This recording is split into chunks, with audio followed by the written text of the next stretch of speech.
ensemble, ils n'arrivent pas à incompréhension yaka. Et Bible était deux hommes ne peuvent pas marcher ensemble s'ils ne se sont pas mis d'accord. Alors il y a eu des accords du point de vue organisation Moussala, ce qui a fait que tous se décidaient de ne plus faire partie. Frère Sylvain Kuala Loba, je crois qu'ils ont plus grande vertu et monde, c'est de vivre pour les autres. Donc à un certain moment, voilà, bien-être. Le bien-être universel. Vivre pour les autres, voilà. Bien-être universel.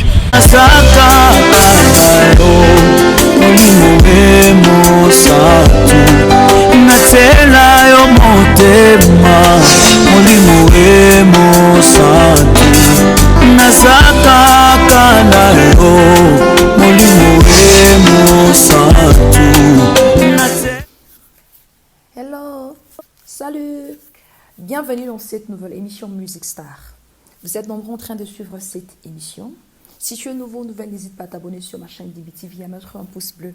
Aujourd'hui, je ici pour vous le frère Henri Papa Moulaja, parce qu'il va nous parler de sa carrière musicale, comment est-ce qu'il a eu l'appel de Dieu. Il va un peu essayer quand même de nous relater à propos de sa famille, comment est-ce qu'il a grandi dans sa vie chrétienne. Alors restez branchés, n'oubliez pas de mettre un pouce bleu. Merci de partager, que le Seigneur vous bénisse tous abondamment. Suivez le portrait de notre frère Henri Papa Moulaja.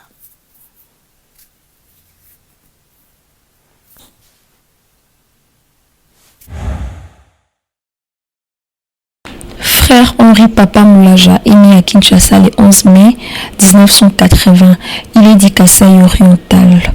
Né d'une famille nombreuse. Il est cinquième de sa famille. Son père Moulaja Alphonse, sa mère Winnie Mousalina.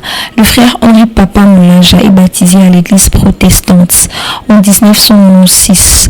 En 1997, le frère Henri Papa a intégré le groupe Gaël, qui dirigeait le défunt Alain Moloto. En 1998, il obtient son diplôme d'état au complexe scolaire Mokengeli en latin philo. En 2004, il participe à la création du groupe Écho d'adoration. En 2006, les frères Henri Papa Moulaja terminent ses études à l'université de Kinshasa, licencié en relations internationales, marié à la sœur Fallon Moulaja. En 2012, il commence Célébration Pâques. C'est lui notre invité d'aujourd'hui.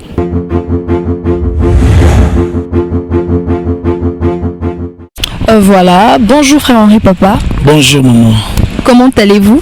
Oui, ça va bien, Dieu nous fait grâce. Et c'est quoi que batunion sur la zamba bazolanda biso et c'est pas ici bango vraiment il y a mingi frère Henri Papa bekano ko relater biso comment est-ce que vous avez commencé votre carrière musicale?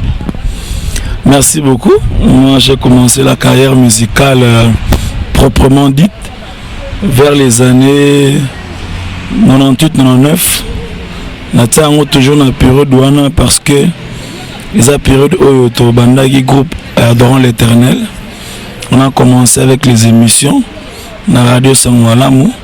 C'est au travers de ça que Conviction et Mataïnga, il y a que ça là vraiment musique. Parce que tout bandaki depuis Kala, depuis qu'on était les enfants, au niveau de l'église, on chantait la chorale, etc. Mais c'est avec le mouvement d'Adorant l'Éternel, initié par papa Alain Moloto et papa Franck Moulaja, que j'ai vraiment eu la conviction il y a Robana musique une période douane. Voilà, merci beaucoup. Nzembu o ya liboso frère Henri Papa Imbaki na galeza ki nzemuni. Bon, la première chanson on a composé na Adorant l'Éternel, titre nango ezali Purifie nos cœurs. C'est un chant de repentance. On a tiré un album il y a Sublime 1, Sublime 2 plutôt. Adonai, Bon Berger, Mon Amour. Donc c'est là que j'ai mis aussi la chanson Purifie nos cœurs. Purifie nos cœurs, sanctifie nos vies. Au sein d'Israël, nous te le prions. Voilà la première chanson. Mais Toyoka que frère Henri Papa Zala qui cofondateur et Gaël, c'est vrai? Justement, donc j'ai eu la grâce d'être là au début. Donc, et Bandeli, vraiment, Bandeli, première réunion, première répétition, première émission, il y a Adorant l'Éternel. Donc si c'est ça qui fait de moi cofondateur, ben tant mieux alors. Merci beaucoup frère Henri Papa. À part la chanson Purifie mon cœur, l'album Nini Oyo participe à qui vraiment la Katia Gaël musique. Il y a Liboso, hein? Album à Liboso, il y a Wetobelemi. J'ai participé dans la Wetobelemi. Toyembaki il y a Wetobelemi. Pembeni na yowe yamba masanjoli Banzembo tu es Dieu.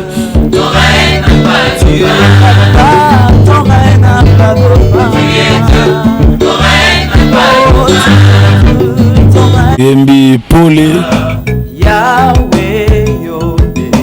Pole Nanga Toyembi Musungi na bato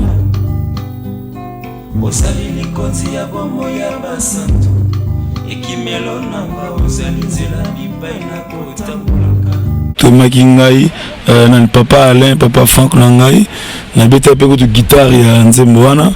Donc na osala na Sublime 1 tu ko sala dans tes parvis, dans ton sanctuaire kimena motema musungi nanga zali ko sala na banga nini sala ba commentaire musungi nanga zali ko sala na banga nini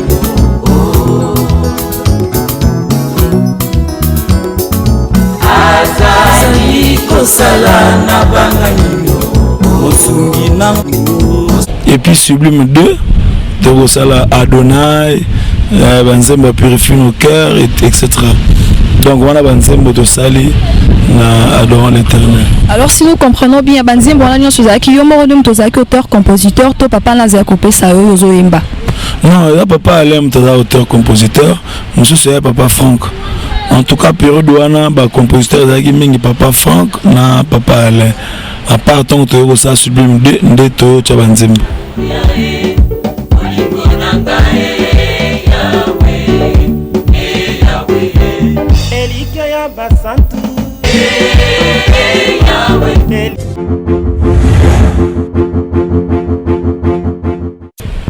Voilà, frère Henri Papa, tu colles dans Nzembo tali sous ba image oyo.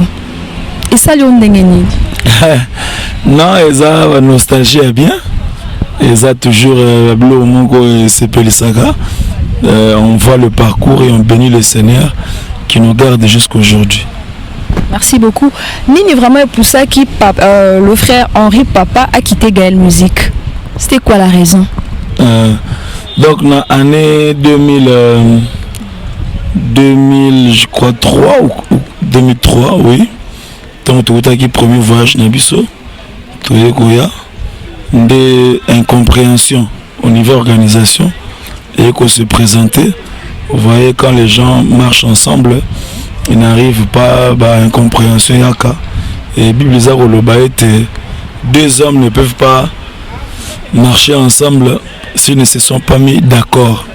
Alors il y a eu des accords du point de vue organisation Moussala, ce qui a fait que tous se décidaient de ne plus faire partie.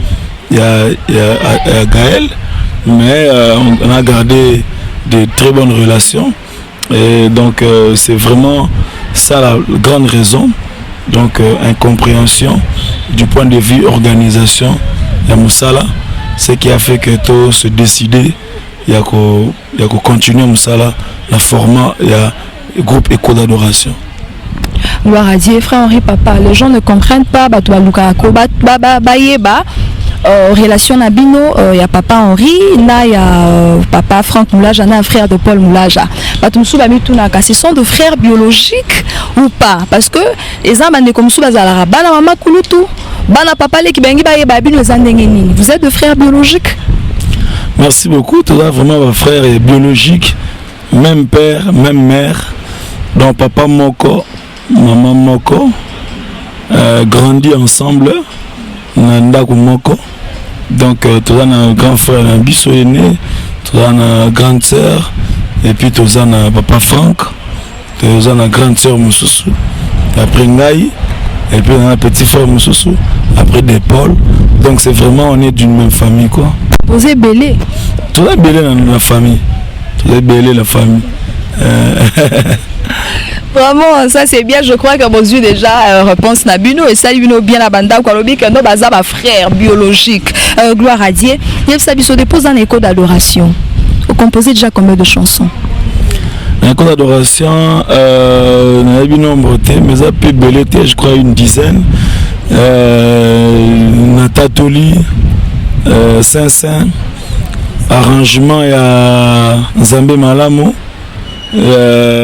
Zambé Malamu, Zambé Malamu, Zambé Malamu, Malamu Malamu, Zambé. Puis Zambé Nabomoy, Sungangai, et puis Getsemane, commentaire, arrangement, tu peux faire grâce.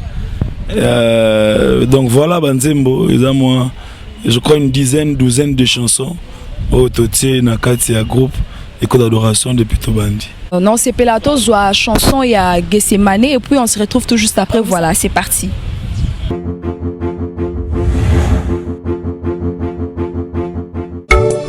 Na Getsemane yo melinkenyo yo ya minyoko mawa pempasi ondimi koko malisumu eloko yo osala na noteo yo moto umeli na bosantu ebanda boni yo koma lisumu. Voilà, tout Henri Papa Moulaja. Tomono sali ba featuring na ba tout son mon baby frère Henri Papa Nzamba ba featuring. Au sali featuring avec le frère Michel Bakenda, ok na Mike Kalambay, au sali na frère Batim Poi, au sali na sœur Marie Lalala et le groupe Balangaime, je crois. Je crois que vous connaissez très bien le groupe là. Voilà, vous avez chanté aussi avec le frère Patrice Moubiaï. Vous avez chanté aussi avec le frère Cédric Atambay et la sœur Sandra. Pourquoi autant de featuring? Est-ce que Bango ne moutuba sollicita kayo to yom tokenda avec Bango? Essaye un peu de nous expliquer. Frère Henri Papa Binzamba featuring. Oboyate. Bon, c'est vrai, featuring est toujours collaboration. Alors chaque fois que Moutou a ça album nae, travail nae, à estimer que vous allez bien na accompagner, bon na beau raté, donc ce qui fait que chaque fois qu'on m'appelle je viens, et puis bon pour moi ça n'a pas dérangé dans mon terre, pourvu que Moussa Nzambe continue, pourvu que Libota Nzambe ba pambolama et yana nze moko frère Sylvain Kuala Loba. Bon, je crois qu'ils ont plus grande vertu au monde, c'est de vivre pour les autres, tu vois, être utile aux autres, tu vois. Donc à un certain moment, voilà, bien-être. Le bien-être universel. C'est ça le bien-être universel. Le bien-être universel, c'est vivre pour les autres. Le bien-être universel. Vivre pour les autres, voilà, bien-être universel. Je crois qu'à un certain moment, il est important de faire ce bien-être-là, vivre pour les autres. Ngai en tant que Mouyembi, vivre pour les autres, Nanga Ezali, côté un peu moins talent, Mouki Ozamba Pesibiso, na Kotonga, Moussala Bandego Moussousou, Balbob Nabango, Banzemu Nabango. C'est pourquoi on a Kendaka. Voilà, donc c'est un peu ça. Merci beaucoup, frère Henri Papa. Atomoni opena frère Michel Bakenda, Sembola Loboko. Nan auteur compositeur en Zembouana. Parce que moi, je soupçonne Bima qui est à frère Henri Papa. Et boza pe ba jumeau, ba tuba luka ba e baba. Ou ta famille mon ko bilongi nenge moro même voix. Moi ba voix moi Rosika. Essaye un peu de nous expliquer. Merci beaucoup, frère Michel Aza, frère Nanga dans le Seigneur. Donc toza famille moko tende tsemakila. Mais la famille Morona Bonzambe, c'est un frère bien. Tu es bien Kala, ton nom est bien Kala, Ndaku, moi, encadrement, moi, ensemble et tout ça. Et voilà, 15 ans, je pas moulaye. Alors, c'est moi le beau que ça arrangement, il y a frère Michel, Yemoko. Tu es bien Mango, na cadre de prière, moi, ton sala, na bandal. Alors, nous Mango tellement bien. Il y a ça déjà album na ya combien de nasuka tellement on manzé mon bien on a été on a reçu la célébration Pâques 2014 parce que chaque fois na sala ba pack na bimisa CD na CD na ngona baksa toujours banzo mo ya sika ezaki te na concert sikoyo na compte ya pack 2014 na CP na nzembo wana abi nzembo toyembi na prière eza bien toyemba ona yo na nini na CD na ya pack 2014 toyembaki yango yango c'est donc première version ya Sembo ya Loboko eza na CD na ya pack 2014 titre na eza Yesu asekwi donc sosombi CD ya Yesu asekwi oyoka première version toyemba na epai na yo Yesu nzambe na mawa mokonzi ya milimo ya bato tant to sala na studio yepa nzambe ngo ça va est-ce nga pe na rose ngo pe album na nga o metana ngo audio muto arrange yango atia ngo pe album na on a na musique za rapeka moi compliqué Emso nzembo tela mutema yango te muto e ko captiver bato Emso nzembo yaki na suka tant makamno c'est sili yango ndomona e bimi nzembo et album. Ce qui a fait que la chanson là vraiment l'a beaucoup béni. Et on m'a fungoli banzana et pamboli nzemona et voilà donc à Kelly Bosso les arrangements ya frère Michel. Ngana baxé ka ba commentaire na ma bilo muso mike mais idée centrale les à frère Michel. Voilà, tozoamo extrait à Sembo ya Loboko featuring avec le frère Michel Bakenda et le frère Henri Papa Moulaja et puis on se retrouve tout juste après.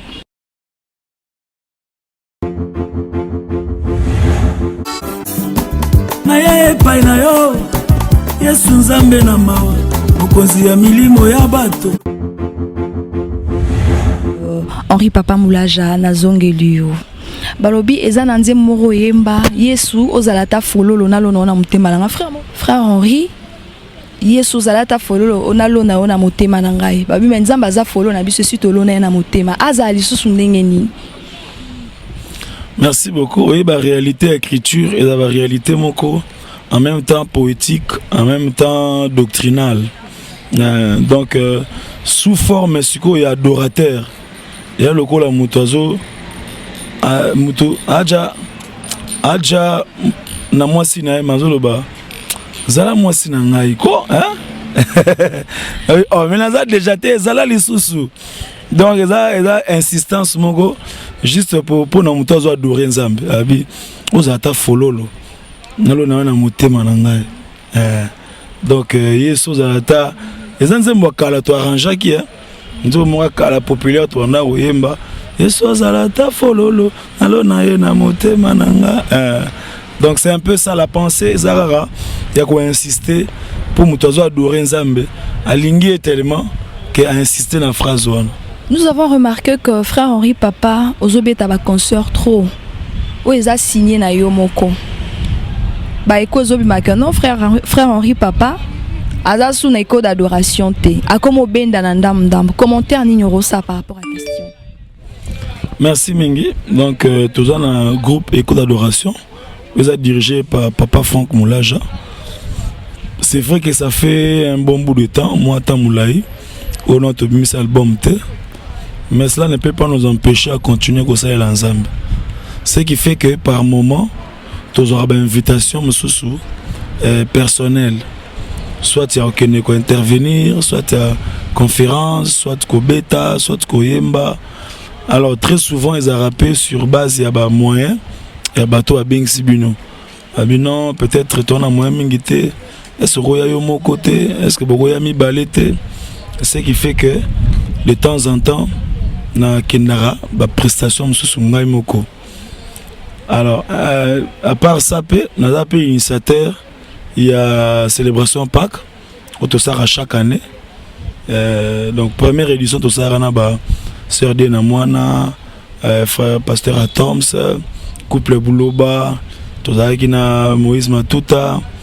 Deuxième édition autosara na frère Patrice Moubiaï, autosara ki na école d'adoration. Troisième édition, tu as un Cèdre Katambaï. Quatrième édition, tu as un frère Mike Kalambaï, frère Michel. Et puis dernière édition, tu as un maman Goudé Bondembe. Donc à cause de Yawana, et ça la paix que nous avons initiative Moya Ngai Moko. Donc ça n'empêche pas que le groupe puisse exister. Tant que tu as l'album, écoute d'adoration, bon, moi, nous sommes ensemble, pas de problème. Donc on est toujours là, mais on continue à servir Dieu, parfois individuellement, parfois en groupe. C'est un peu ça la raison. Selon la rumeur de Batubazoloba, à organiser ma concert, je frère Henri Papa Zozalate. Il y a d'autres concerts que le frère Franck Moulage organise. Tozomo na présence à frère Henri Papate. Tomoni pe ndeko de Paul Moulage à kuna na poto yepe ya yepe. Bon, c'est mieux la rumeur, ils ont toujours la preuve. Pour mon nimbo on a biso toujours la rumeur. Alors rumeur et tambusarani était concert nyon so ya ko d'adoration Betty.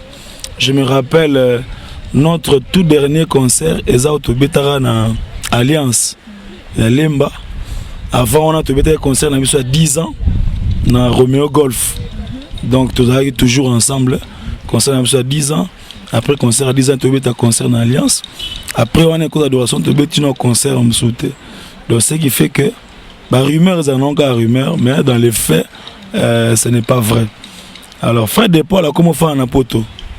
Donc il a décidé à faire un kuna. Ce qui fait qu'il continue à travailler, à servir Dieu au travers de la chanson. Mais on compte il y a poto.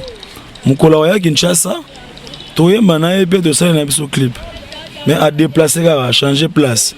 Donc ndenge to tumboye micro donc akomi mwana poto. Akomi parisien. Akomi parisien. Mais il est toujours donc l'œuvre continue. Il arrive toujours à un temps dans vie oyo. Moussa les aura moins lire moi Moussousou, mais on garde toujours le format, il y a groupe, voilà. Frère Henri Papa Moulage, Tomonio lancé un nouvel album. C'est quoi le nom de votre album? Victoire, titre nom de Victoire. Et longa. Namoni Nzamba longisi na mambo belé hein. Pourquoi avez-vous choisi ce titre Victoire? Nzamba sa longisa biso déjà depuis Golgotha.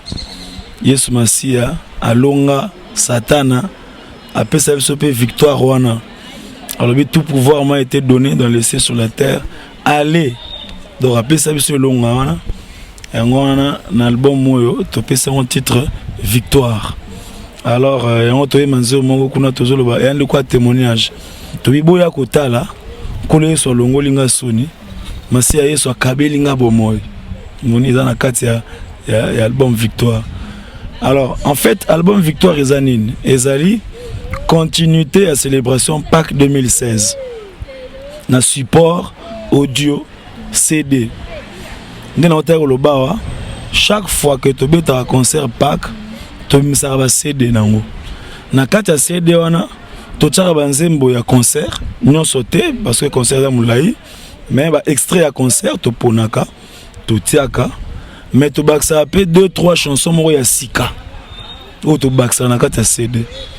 Tout ça, on a Pâques 2014, il y a Sekui, Autobaxa Banzembo, la louange, tout ça, Osana. Deuxième titre, Autobaxa Kuna comme un argument. Troisième titre, Autobaxa Kuna comme un Semula Loboko. Il y a Tour Oyo, Banzembo Sikazali, Boya Kotala, Yahweh, adoration, et puis Nata et Lanani. Alors, on a 4 ans, on a Banzembo Soupé à concert. Parti Papa Franck Ayemba qui Shalom, Zana Kati. Parti à Frère Benjamin, Zana Kati. Parti à Frère Cèdre, Zana Kati. Parti à Pasteur Atoms, Zana Kati. Parti à Maman Godé, Zana Kati à CD. Donc c'est un CD vraiment riche. Vous êtes disponible partout. Place Batega CD en Zambé, Bokuta Yango. Et puis ça vraiment les pamboli pour l'église Mobimba Corps du Christ. Merci beaucoup, Frère Henri Papa. Album nous a combien de titres? Donc, il y a 8 titres. Il y a 8 titres. Il y a 3 chansons. Il y a Sika. Et puis 5 chansons. Il y a un remix, version concert. Moi, Arcapella, Boya Kotala. Boya Kotala, Azana Bomo, Kolo Yesu alongo linga soni. Masia Yesu akabelinga bomoye. Boya boya boya boya kotala azana bomoye Yesu Kolo Yesu alongo linga soni. Masia Yesu akabelinga bomoye. Merci beaucoup. Frère Henri Papa, album nous a déjà disponible. Il est déjà disponible donc ce bokeh na ba alimentation Gigi au Koutayango. so bokina ba édition bakina express ezali soki pe bobengi biso bokuta yango donc eza disponible. Eza un ndeko moro musicien moro ebisinga que non frère Henri Papa yamba téléphone te. Frère Henri Papa poso zo benga et pas décrocher, c'est tout un problème. Yebisa biso et ça non ndenge ni na oyo kande bandeko ba se plaindre pour le frère Henri Papa alinga yamba téléphone te. Non, merci. Ben, j'espère que Ndetoé, tout coûté une émission, tout bien qui, tout bien un téléphone. Et puis voilà, donc c'est vrai que tu es un peu trop occupé, un peu dans une place moko, un peu dans sa émission, un peu dans la carte tout que vibrer dans une batté. Donc mais il m'arrive de prendre le téléphone, mais c'est toujours bien au salle SMS. Pour SMS, il rate raté. SMS atana butu atana tongo na mona ngona otanga do batu nyonso yo ba se plaindre bazo a système ya sika ya soro bengi muninga et sonner à inviter au seli SMS là c'est mieux. Vraiment voilà et c'est sinanga mokutu bo qui déjà abisi bino bo sala message et ça la moi bien aza vraiment occupé mutuna moro no nina tuna yo je crois que concerné pe yo Kala, tu sais comment on a pasteur 4h, 5h du matin à Zobela. Pour bongola motema, zambalingi bino mingi. Tant que je pose à qui n'ambetu ah la mou qui est fortifié, pe bandi pe reprier. Mais l'autre monde a ngoli soute. Pour ani l'état télémena maramboana ou to soit bazobanga kuluna au papa. Bon, biso tonon grâce dans l'état mo azo déranger maramwanzambete. Je crois que ça m'a l'état té. Mais ça peut être les époques aussi, hein. Mais il y a toujours des exceptions. Et Zalaka, on a eu une place na Fandaga,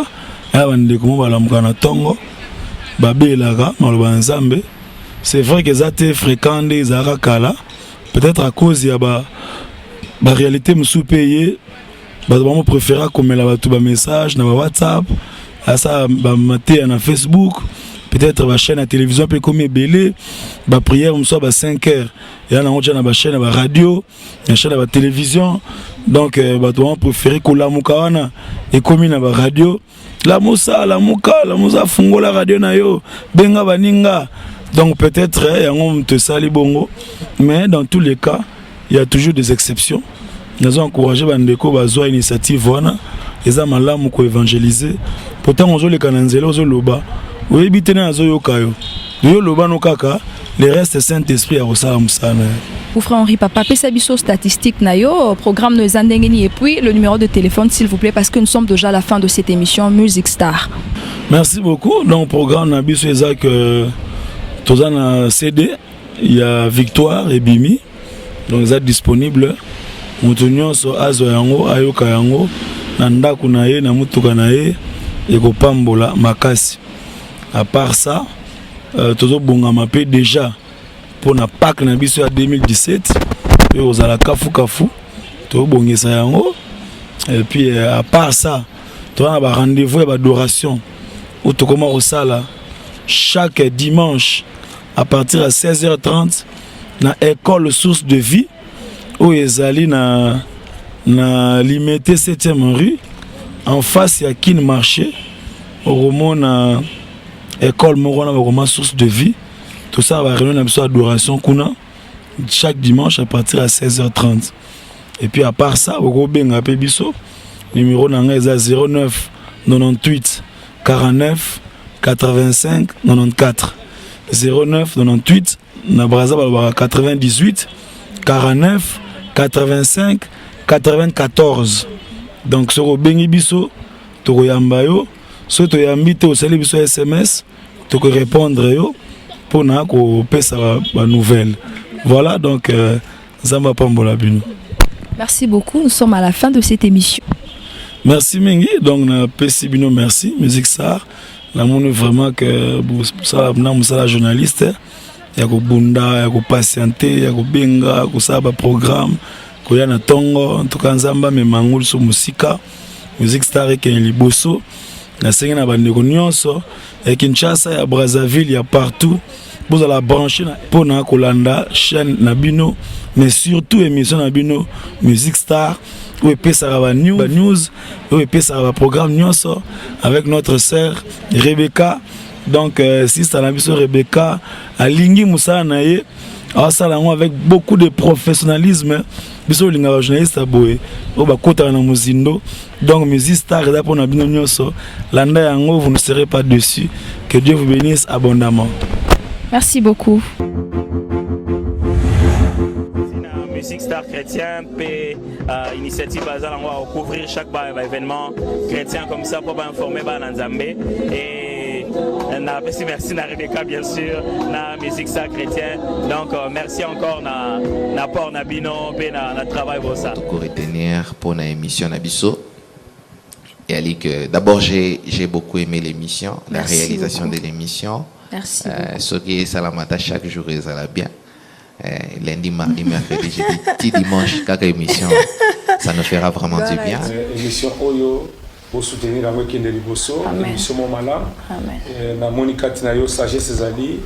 Vous sentez vraiment qu'il y a le Saint-Esprit. La question moko profonde, c'est bien qu'on a éclairci, mais quand vraiment l'Esprit de Dieu est ali, tu diras des choses où il y a aussi mamité, mais il même la question. Voilà, nous avons posé la question. Tu vois, donc c'est bon comme ça. Dans une émission, malheureusement, on a moins de temps à belé pour Marmaroloba Eza et belé. Donc, tu sais un coordonnateur, à la moyen à rebaxer ba minute. Na bateau ba na simapo émission za elengi mingi pour sera poser ba question pe na tchema ina munorote tchepe na mai na munorote donc awa soko ya wa faut telema faut pika soko pikite ko ya oleka ote